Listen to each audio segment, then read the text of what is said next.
दर्शकों नमस्कार, मैं अलीगढ़ से अमर उजाला के लिए चमन शर्मा। आज हम हैं मंगलायतन यूनिवर्सिटी में, जहां पर 11वां दीक्षांत समारोह आयोजित किया जा रहा है, जिसमें बिहार के राज्यपाल आरिफ मोहम्मद खान मौजूद हैं। तो आइए हम ले चलते हैं, अब पूरे दीक्षांत समारोह में आपको दिखाएंगे किस तरीके से जो डिप्लोमाधारी हैं, जो डिग्रीधारी हैं, जो शोध करने के बाद PhD-धारी हैं, उनको किस तरीके से सम्मानित किया गया और जो बिहार के राज्यपाल आरिफ मोहम्मद खान उन्होंने क्या कहा। तो आइए ले चलते हैं दीक्षांत समारोह में। मैं ये मानता हूँ कि मेरे मानने का नहीं बल्कि ये एक तरह से मनोविज्ञान का सिद्धांत है कि इस दुनिया में हर इंसान दूसरों को पीछे छोड़कर आगे बढ़ जाना चाहता है जहां तक उससे बन पड़ता है। लेकिन दो लोग ऐसे होते हैं, एक माता पिता और एक गुरु, जिनकी इच्छा ये होती है कि उनके बच्चे, उनके छात्र उन्हें पीछे छोड़कर खुद आगे निकल जाए। ये केवल दो ही हस्तियां होती हैं इस दुनिया में। तो ये हमारे सम्मान के और हमारी श्रद्धा के अधिकारी। इसलिए भारतीय संस्कृति में मातृदेवो भव, पितृदेवो भव, आचार्य देवो भव पर जोर दिया गया है। और साथ में ये भी कहा गया है, श्रद्धावान लभते ज्ञानम।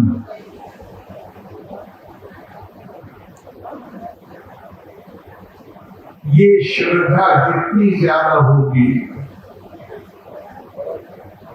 उतना ही ज्ञान अर्जन में आसानी होगी। और श्रद्धा के इस पर चाहे जितना बोलते चले जाएंगे, ये भी कहा गया है कि विद्या से हमें क्या प्राप्त होता है और क्या प्राप्त होना चाहिए। विद्या ददाति विनयम, विनयम ददाति पात्रतम, पात्रतमाम धनम आपनोति, धनात् धर्मम ततो सुखम। विद्या की खूबी ये होनी चाहिए कि वो हमें विनम्र बना दे। हेलो, हाँ जी, देवेंद्र बोला था। और विनम्रता से ही ये अलीगढ़ भक्त के नाम से विद्यार्थी में योग्यता पैदा होती है, पात्रता पैदा होती है। पहले उठा ली थी ना भाई। योग्यता होगी तो आपकी विद्या की अर्थ करीचा विद्या।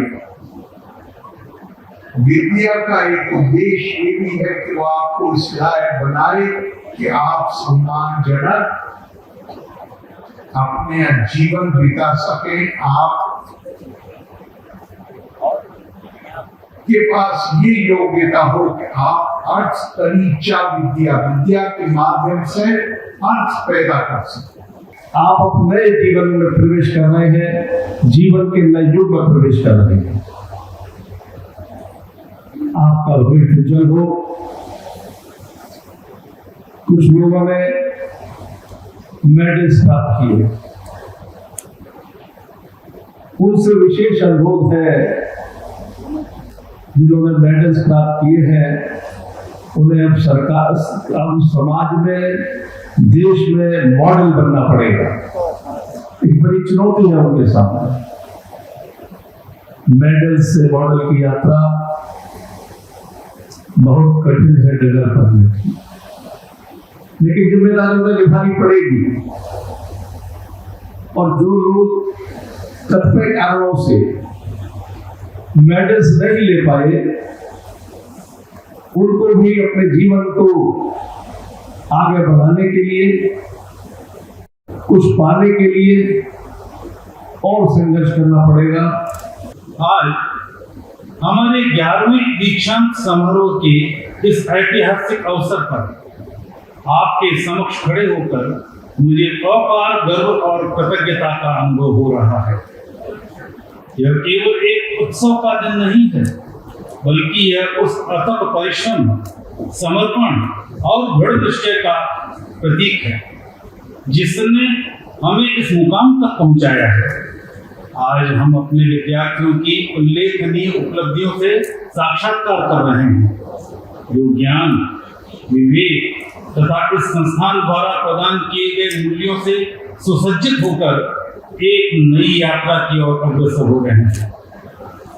इस वर्ष हम 3,347 विद्यार्थियों को डिग्री, डिप्लोमा और प्रमाण पत्र प्रदान कर रहे हैं, जिन्होंने इस सम्मान को पाने के लिए कठोर परिश्रम किया है।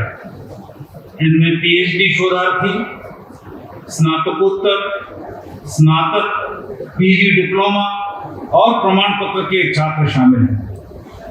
मैं इन सभी को हार्दिक बधाई देता हूँ।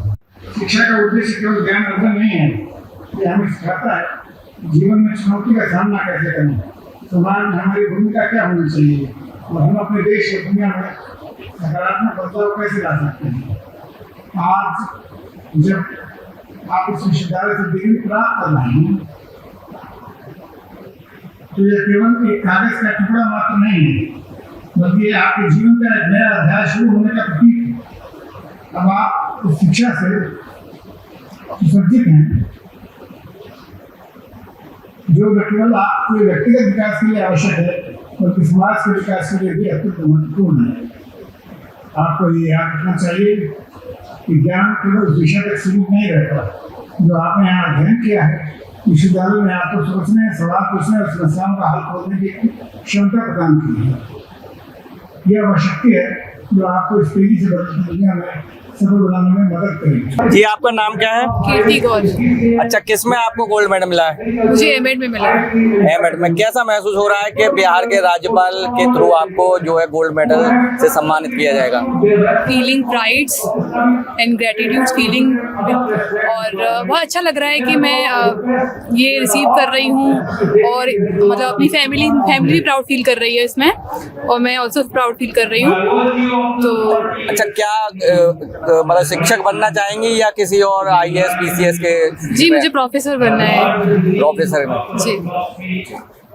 और बाकी कॉलेज के क्वालिटीज यहाँ पे मतलब एक पर्सनल टच मिलता है प्रोफेसर्स एंड टीचर्स के थ्रू। यहाँ पे एकदम उसको गाइड करते हैं एज अ चाइल्ड, खुद का जो बच्चा होता है ऐसे, और ऑलवेज मतलब डायरेक्शन देते हैं, प्रोवाइड करते हैं अच्छी तरीके से। ऑलवेज क्लासेस यहाँ करिकुलम बहुत अच्छा है। अच्छा, और भी जैसे जो बच्चे यहाँ पे आ रहे हैं तो उनके लिए क्या कहना चाहेंगी, क्या क्वालिटी है अलग से? मैं उनसे कहना चाहूँगी कि अब देखो, स्टडी जो होती है, अपना गोल जो अचीव करना है वो अपने ऊपर होता है। आप उसको अचीव करें और अच्छे से मेहनत करें, तो जब आप मेहनत करेंगे तो गोल जरूर अचीव कर पाएंगे। अच्छा, जैसा कि लोग बोलते हैं कि 18 घंटे 20 घंटे पढ़ाई करनी पड़ती है, ऐसा क्या है इन बातों में? जी, 18 घंटे 20 घंटे वाली बात नहीं है, अपने शेड्यूल के साथ ऑलवेज स्टडी करनी चाहिए, और ऐसा कोई टैग नहीं है कि आप 18 घंटे और 20 घंटे पढ़ेंगे तभी आप अचीव कर सकते हैं किसी गोल को। मेरा नाम प्रज्ञा शर्मा है। अच्छा, किस में आपको गोल्ड मेडल मिला है? मुझको क्रिमिनल लॉ में LLM करने के लिए गोल्ड मेडल मिल रहा है। अच्छा, तो क्या बनना चाहेंगे आप इस समय, जज की या एक प्रैक्टिस करके एडवोकेट, क्या? सर, रिसेंटली मैं NHRC में वर्किंग हूँ और मेरा एम है जुडिशरी क्रैक करना, और करेंटली मेरा मेंस है अप्रैल मई में। अच्छा, कुछ खास मतलब पढ़ाई की तैयारी है उसके बारे में कुछ संदेश दें? सर, बहुत सपोर्टिव एनवायरनमेंट था, अननेसेसरी बिल्कुल भी परेशान नहीं किया गया। मतलब अगर मैं सर को बोल रही हूँ कि सर मुझे ये ज़रूरत है, तो उन्होंने रिसेंटली मुझको प्रोवाइड किए हैं टॉपिक्स भी, और कई सारी चीज़ें हैं, जैसे कि किसी टॉपिक में दिक्कत है तो वो भी उन्होंने मुझे बताया। खास करके लड़कियों के लिए क्या बोलना चाहेंगी जो पढ़ाई में आगे नहीं आना चाहती हैं किसी डर की वजह से कॉलेज? सर, मेन चीज़ होती है पेरेंट्स को सपोर्टिव होना चाहिए। उन्हें सोचना चाहिए कि नहीं, चाहे गर्ल है या बॉयज़ है, सबको पढ़ाना चाहिए। मेरे पापा मुझको अभी भी इतना प्रमोट करते हैं, जबकि कभी कभी ऐसा होता है हम बहुत फेलियर महसूस कर रहे होते हैं, लेकिन पेरेंट्स ही होते हैं जो हमें सपोर्ट करते हैं आगे के लिए। किस के लिए आपको गोल्ड मेडल मिला है? किस? BSc BA। PhD? BSc B.Ed। BSc B.Ed क्या बनना चाहेंगी? क्योंकि दोनों किया आपने, BSc भी और एक B.Ed के, तो शिक्षक बनना चाहेंगे या साइंटिस्ट या I want to become a professor। Professor? अच्छा, आज आपको बिहार के राज्यपाल के थ्रू यहाँ पर सम्मानित किया जाएगा, तो कैसा महसूस करते हैं? I feel immense joy। अच्छा, कैसा माहौल रहा अगर बात करें मंगलायतन यूनिवर्सिटी का? Supportive, very supportive। Teachers are very supportive। Libraries more supportive। क्या नाम है आपका? नियाज़ी उज़्मा। अच्छा, किसके लिए गोल्ड मेडल मिला है, किसमें? MBA। अच्छा, कैसा महसूस कर रही हैं? बहुत अच्छा महसूस कर रही हूँ। मैं अपनी फैकल्टी का शुक्रिया अदा करना चाहती हूँ कि उन्होंने मुझे मोटिवेट किया, करेज किया कि मैं इस लायक बन सकी कि मैं अवार्ड ले रही हूँ। किसके लिए गोल्ड मेडल मिला है? B.Pharm। अच्छा, क्या बनना चाहेंगे? Sir drug inspector. अच्छा, कैसा माहौल रहा? सर बहुत अच्छा माहौल रहा, टीचर ने काफ़ी अच्छे से पढ़ाया, टीचर सपोर्टिव भी रहे, और सर यूनिवर्सिटी का ग्रीनिश एनवायरनमेंट है। आज किस तरह कार्यक्रम का आयोजन किया गया? हाँ, हमें बहुत अच्छा लगा। कोई भी ये बेबुनियादी तौर पे आप जो उत्कृष्टता है, जो इन्होंने मेहनत की है, बच्चों ने अनुशासित तरीके से अध्ययन किया है, उसका एक तरह से उत्सव है और ये दूसरे बच्चों को प्रेरणा देता है। और हमारा तो दूसरा कोई रास्ता ही नहीं। भारत का मर्म अगर किसी चीज में है तो ज्ञान में है। ये ज्ञान की संस्कृति है, ये ज्ञान का देश है। तो ऐसे किसी भी कार्यक्रम में, प्राइमरी स्कूल से लेकर यूनिवर्सिटी तक, कल मैं प्राइमरी स्कूल में था और ये यूनिवर्सिटी आज, तो वो इस कार्यक्रम में शामिल होके, ये तो एक तरह से ज्ञान की उपासना है। सर, वक्फ बोर्ड बिल कल पार्लियामेंट में रखा गया, राज्यसभा में रखा गया, क्या कहेंगे सर? बात तो करने दो। पार्लियामेंट के बाद आज राज्यसभा में वक्फ बोर्ड बिल रखा गया है। सोनिया गांधी का ये कहना है ध्रुवीकरण करने के लिए मेरा काम ये नहीं है कि मैं किसी नेता के ऊपर कमेंट करूं। जी। लेकिन कल मैंने एक बात कही थी, मेरे पास वक्फ मंत्रालय रहा है उत्तर प्रदेश में कुछ दिन, मैंने सिवाय मुकदमेबाजी के कुछ नहीं देखा। और आपको एक बात याद दिलाता हूँ, 1986 में मुस्लिम वीमेन प्रोटेक्शन एक्ट पास हुआ था, याद है आपको, जिस पर मैंने इस्तीफा दिया था। उसमें कहा गया था कि अगर तलाकशुदा महिला को देखने वाला कोई नहीं है तो उसको वक्फ बोर्ड से माहाना भत्ता दिलवाया जाएगा। 2 साल के बाद मैंने पार्लियामेंट में प्रश्न किया कि किस वक्फ बोर्ड ने इन तलाकशुदा महिलाओं को भत्ता देने के लिए कितने पैसे का प्रावधान किया और अब तक कितना पैसा दिया गया है। 2 साल बाद तो जवाब आया, किसी भी वक्फ बोर्ड ने 1 पैसे का भी प्रावधान नहीं किया है, ना किसी को कोई पैसा दिया गया है। तो वक्फ बोर्ड की जो हालत है, इतनी प्रॉपर्टी है और उनके पास तनख्वाहें देने के लिए पैसे नहीं है, तो ये पैसा कहाँ जा रहा है? तो इसका मतलब कहीं ना कहीं गड़बड़ है, तो उसके सुधार की आवश्यकता है। मैं अपनी बात कह सकता हूँ, मैं किसी को चेंजिंग आएगा, बदलाव आएगा, मैं नहीं जानता आएगा नहीं आएगा, जरूरत है चेंज। आज मंगलायतन यूनिवर्सिटी में दीक्षांत समारोह था और दीक्षांत समारोह में हमारे मुख्य अतिथि बिहार के गवर्नर आरिफ मोहम्मद खान साहब थे, जो अपने एक फन के माहिर हैं और उत्कट विद्वान भी हैं।